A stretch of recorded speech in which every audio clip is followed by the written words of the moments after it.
minister of motivation, the reverend of resilience. Motivated every day, peace from my spirit to your spirit, love from my heart to your heart. I want to talk to you about the part of you that knows you were created for more. But sometimes you just feel tired. Sometimes you feel distracted. Sometimes you feel disconnected. Because, hear me clearly, no purpose is no power. And today we are going to realign your power through what I call the 4 R's of motivation. Responsibilities, relationships, rewards, and reasons. Jesus the Christ moved in alignment with purpose, and so should you, beloved, because alignment is the key, motivation is the motion, and the premium lifestyle is the result. Now, let's get busy and go through the 4 R's. Number 1, responsibilities. Responsibilities is what gives your life structure. When you accept responsibility, you reclaim control of the life that you've been given. To whom much is given, much is required. Luke chapter 12, verse 48. Now, many people, they lose their motivation because life is hard. Is it really? No. They really lose their motivation because they stopped owning their role in the outcome of their lives. So I'm going to give you a strategic how-to because it happens to all of us.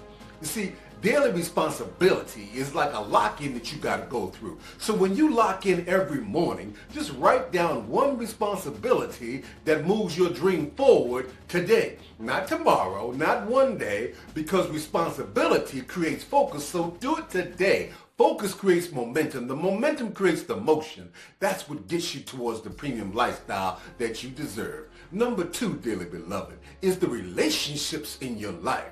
I'm saying to you all the time, relationships are key because who you are connected to determines what you continue. As iron sharpens iron, so one person sharpens another. Proverbs chapter 27, verse 17. You cannot stay motivated if you are in isolation.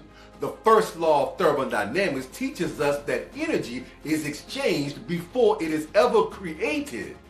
Studies in behavioral psychology show that people who have strong, positive, supportive, accountability relationships are over 65% more likely to follow through on goals and achieve them than those who don't. Your next strategic how-to for how to accomplish these relationships is to ask a question. You got to do a relationship audit and ask yourself, who fuels my vision? Who supports it? Who drains my direction?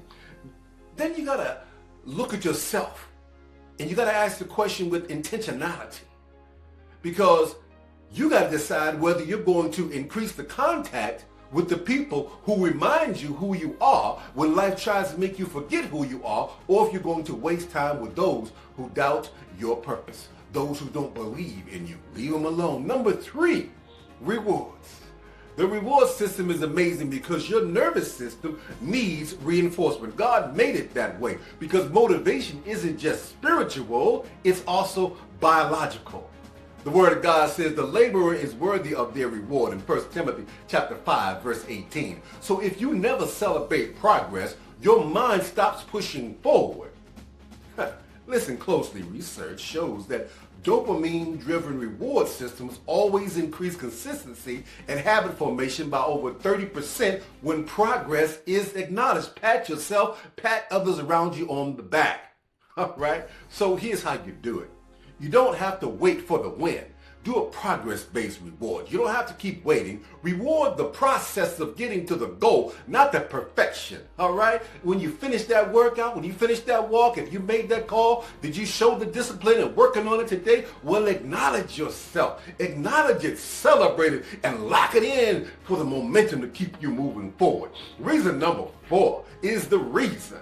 The very reason, the last one that we come to. And this one is the anchor family. Because this is where most people lose their motivation, not because they failed, but because they lost contact with their why. And so the word of God says, where there is no vision, the people perish. Proverbs chapter 29, verse 18. Check it out. Life events do happen. Distractions come. Yes, they do.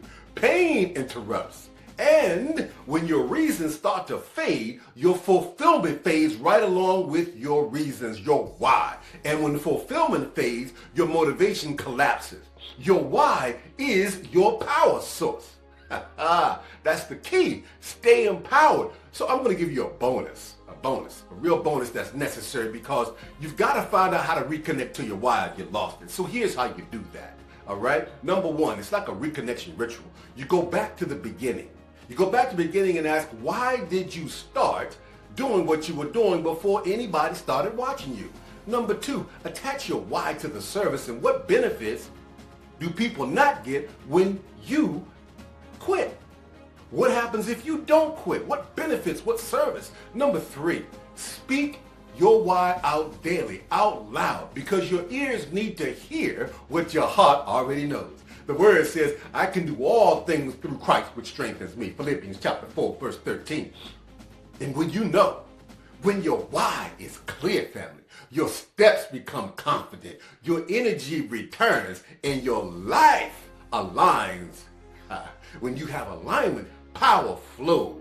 You don't have to force it any longer. So say it with me as we close. I am aligned.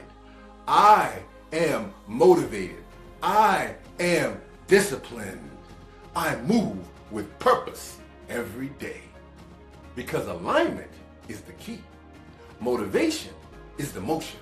And the premium lifestyle is the result. Stay motivated every day. Peace, love, and power. Thus